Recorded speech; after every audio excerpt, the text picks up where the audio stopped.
Assalamualaikum warahmatullahi wabarakatuh. Selamat malam, Om Swastiastu, Nama Budaya, dan salam kebajikan untuk kita semua. Halo semuanya, sebelumnya izinkan saya memperkenalkan diri. Nama saya Sada Nur Alifah dengan NPM 2451141. Pada kesempatan kali ini, saya akan menjadi moderator dalam webinar yang berjudul Penemuan Hukum dalam Praktik Yudisial. Pada webinar ini akan memiliki dua pembicara, yaitu Lela dan Najwa. Dan kemudian ada tiga audiens, ada Angelita, Imelda, dan Lydia. Tanpa berlama-lama, saya persilahkan kepada Lela selaku pembicara pertama untuk memulai materi pada webinar kita kali ini.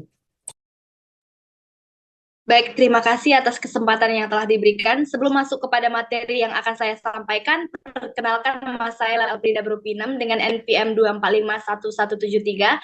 Pertama-tama, apa itu penemuan hukum? Kita harus mengetahui terlebih dahulu arti daripada penemuan hukum. Jadi, penemuan hukum adalah proses di mana hakim menemukan atau menciptakan norma hukum atau mengatasi suatu kasus. Ini penting ketika undang-undang yang ada tidak sepenuhnya mencakup situasi yang dihadapi, dan penemuan hukum adalah proses pembentukan hukum yang dilakukan oleh hakim atau petugas hukum lainnya untuk menyelesaikan peristiwa hukum tertentu. Penemuan hukum dilakukan ketika ada kekosongan atau ketidakjelasan peraturan perundang-undang. Dalam proses ini membantu memastikan bahwa keadilan tetap ditegakkan, terutama dalam konteks masyarakat yang terus berubah. Setelah mengetahui apa itu penemuan hukum dalam praktik yudisial, maka kita harus tahu apa saja metode yang dilakukan dalam penemuan hukum dalam praktik yudisial. Singkatnya, praktik yudisial ini mencakup berbagai tindakan yang dilakukan oleh lembaga peradilan untuk melaksanakan hukum dan memberikan keadilan. Hal ini termasuk menerapkan prinsip-prinsip hukum, menafsirkan undang-undang, dan membuat keputusan berdasarkan fakta dan bukti yang ada di dalam proses pengadilan. Sekarang masuk kepada metode apa saja yang digunakan dalam proses penemuan hukum dalam praktik yudisial. Yang pertama yaitu penafsiran hukum. Metode ini digunakan ketika peraturan ada tetapi tidak jelas dan bagaimana penerapannya pada kasus konkret. Yang kedua adalah konstruksi hukum. Metode ini digunakan ketika tidak ada peraturan yang mengatur secara khusus mengenai peristiwa yang terjadi. Lalu ada argumentasi. Metode ini digunakan ketika undang-undang tidak lengkap, sehingga perlu dilengkapi dengan metode argumentasi. Dalam melakukan penemuan hukum, hakim harus memperhatikan dan mendasari pada asas-asas seperti hakim harus mengadili berdasarkan undang-undang, dan hakim wajib menggali, mengikuti, dan memahami nilai-nilai hukum dan rasa keadilan yang hidup dalam masyarakat. Sekian dari saya, sekian dan terima kasih.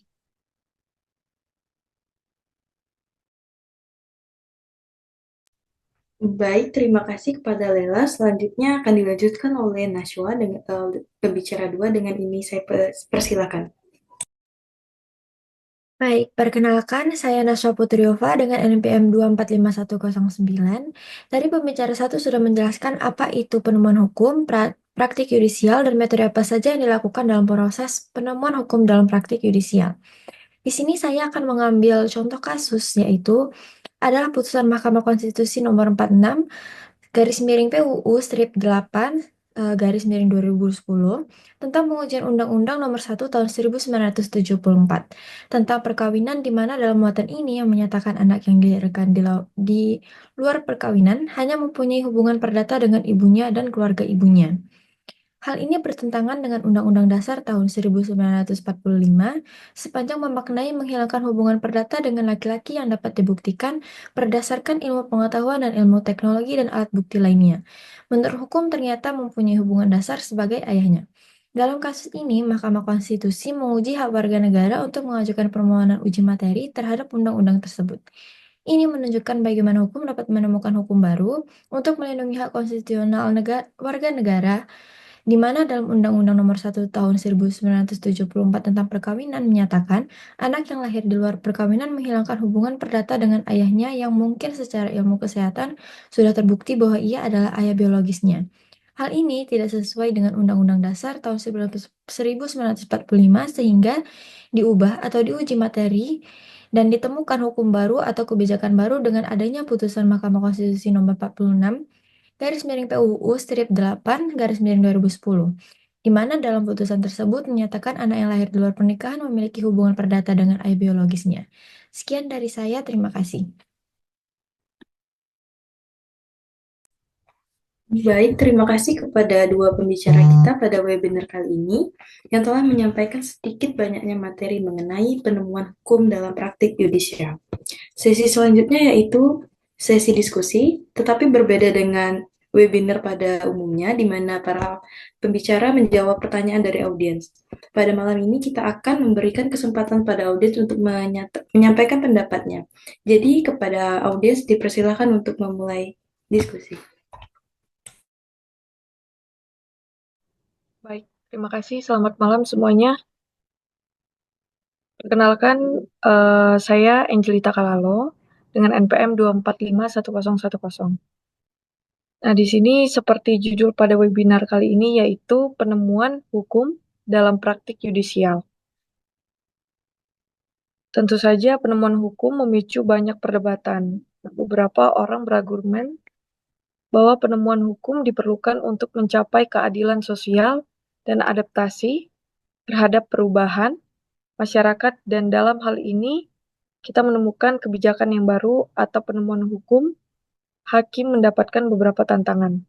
Nah, tetapi dalam hal inilah untuk penemuan hukum dalam praktik yudisial untuk mencapai keadilan dan hak yang sama terhadap warga negara kita Indonesia, termasuk putusan Mahkamah Konstitusi nomor 46 PPU 8 2010, seperti yang disampaikan oleh satu pembicara kita tadi, itu hal ini menjadi pintu masuk untuk mengembalikan peran negara dalam melindungi warga negara kita, termasuk yaitu anak.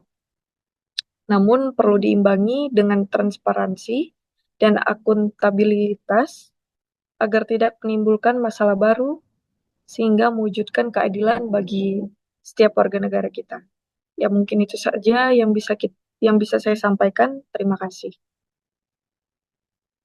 Baik, perkenalkan nama saya Imelda Kaila Maharani. Saya izin menambahkan sedikit apa yang disampaikan oleh Kak Angel.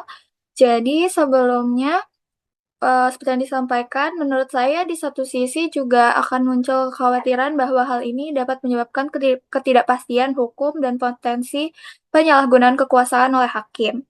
Ada perdebatan tentang sejauh mana hakim harus terlibat dan dalam penemuan hukum. Satu pandangan adalah bahwa hakim harus bersikap pasif dan hanya menerapkan hukum yang sudah ada. Sementara pandangan lain menekankan bahwa hakim harus aktif dalam menafsirkan dan mengembangkan hukum sesuai dengan kebutuhan masyarakat yang terus berkembang sampai sekarang. Sekian, terima kasih. Perkenalkan, saya Lydias. Di sini saya setuju dengan apa yang sudah disampaikan oleh kedua yang disampaikan sebelumnya, yaitu penting bagi hakim untuk melakukan penemuan hukum dengan hati-hati agar tidak menimbulkan masalah baru, sehingga dalam hal ini hakim dapat memutuskan suatu kebijakan yang sesuai dengan keadilan untuk semua warga negara.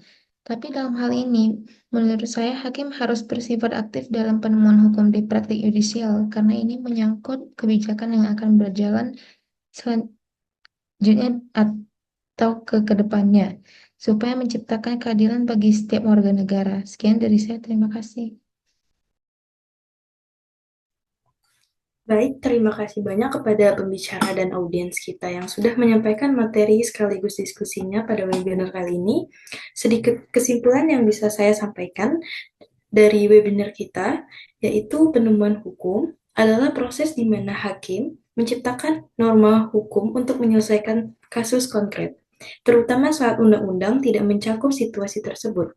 Ini penting untuk memastikan keadilan di tengah perubahan masyarakat. Praktik yudisial mencakup penerapan prinsip hukum dan penafsiran undang-undang. Metode penemuan hukum meliputi penafsiran, konstruksi, dan argumentasi untuk mengatasi kekosongan peraturan.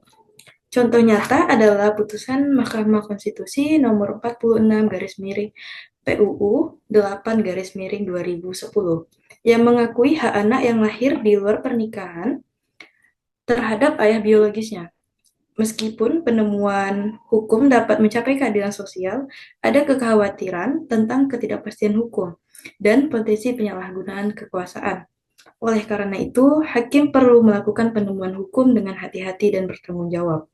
Sekian webinar kita kali ini. Semoga apa yang sudah disampaikan oleh pembicara dan audiens webinar kita kali ini dapat menambahkan ilmu baru untuk kita semua. Saya akhiri, terima kasih.